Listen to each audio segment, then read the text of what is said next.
So, I watched episode 4 of the new Halo series, and surprisingly, there were things in it that I liked, and it didn't make me want to die, unlike the other episodes. I know, shocking, right? This episode, more than anything, made me realize that Master Chief, Halsey, and Rebel Girl are the worst parts of the show, and when it's not focusing on them, it can actually be kind of decent. Really elevated this episode for me, and made me not hate it unlike the other episodes, were the characters of Kai and the rest of Silver Team and Sorin. They're all cool and fun characters. It's fun to see Bokeem Woodbine play this puckish rogue Han Solo-esque character that's an ex-Spartan, and he's just cool. He's just a cool and fun character. It's very weird because in the previous episode he was threatening the Rebel Girl the whole time and being kind of weird and creepy, but in this episode he's back to just being a nice cool guy. He does rob someone at gunpoint. That seems like it's supposed to be more of like a cool puckish rogue thing than like a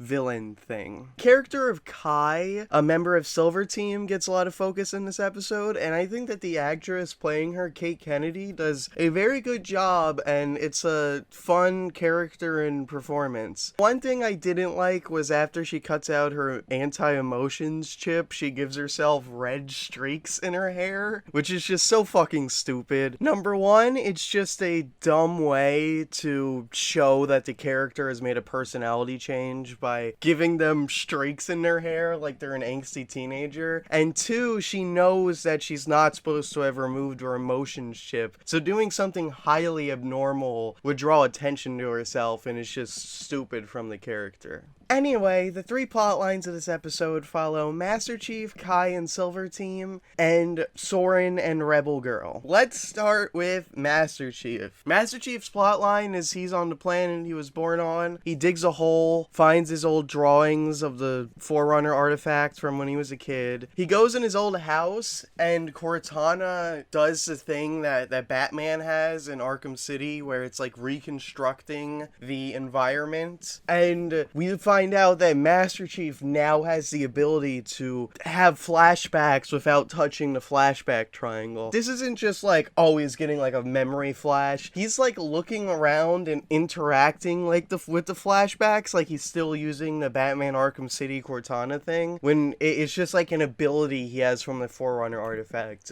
now. Also in this episode, everyone's talking about how special Master Chief is. Again, he has like a chosen one thing going on. And Master Chief in his flashback sees Halsey in his house when they weren't supposed to have met until his parents died, and he gets pretty suspicious. Situations in this episode once again undermine Halsey's character. Halsey's always supposed to be in control and be 2 steps ahead. She knew that he was getting flashbacks from the flashback triangle and could potentially trigger some memories going to his house, and knowing that she kidnapped him when he was a kid didn't bring any other Spartan backup or have really a backup plan to stop him if things go wrong. He easily could have murdered her in rage upon getting a flashback. And yes, she can have Cortana shut down his body or whatever, but still, I think it would be best to bring another Spartan with you, because it only takes a second for him to fucking crack her skull open, and having another Spartan bodyguard would probably help the situation. Also, the paper that Master Chief drew on as a kid has like circuits glued onto it to make it look more futuristic, and it made me laugh out loud because it's the worst fucking prop. I looked up the budget for this show, and it was $10 million an episode, which I absolutely cannot fucking believe, because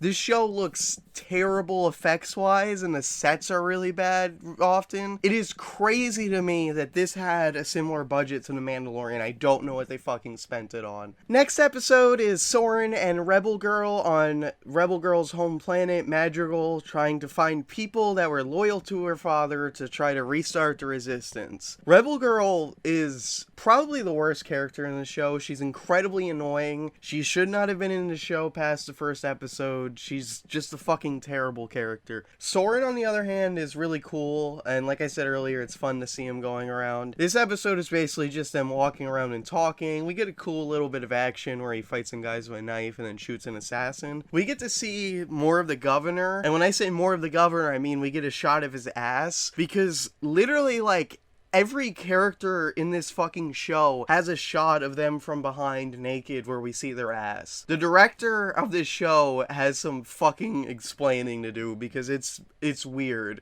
He was playing a very hammy villain, which I think is appropriate for the character, and I quite enjoyed it. The last plotline is just Kai and other members of Silver Team hanging out, and Key's realizing that they know some of the Covenant language from encountering them in combat, so they help her put together some words in the language to help decode some messages and stuff. And it's really just a fun little thing. Not a lot happens. You may be noticing that there's not a lot of Covenant in this Halo show. Aside from the action scene at the beginning, Master Chief has not interacted with the Covenant at all. Most of the on-screen appearances of the Covenant in general, aside from some worms attacking people, have been the human girl just talking to the prophets. Once again, I cannot believe what the budget of this show was. Obviously, they added a bunch of human villains to cut down on the budget, but still, $10 million an episode, and we can't get, like, any members of the Covenant. It's ridiculous. Anyway, so that's my opinion of episode 4. We're about halfway through the show, as it has 9 episodes. This episode has some good elements. I hope that the rest do. I mean, the best thing that could happen for the show would be for Master Chief to stop being in it, which is wrong for a Halo adaptation. Let me know your favorite Halo weapon in the comments below, and be sure to like and subscribe for more content. Bye bye!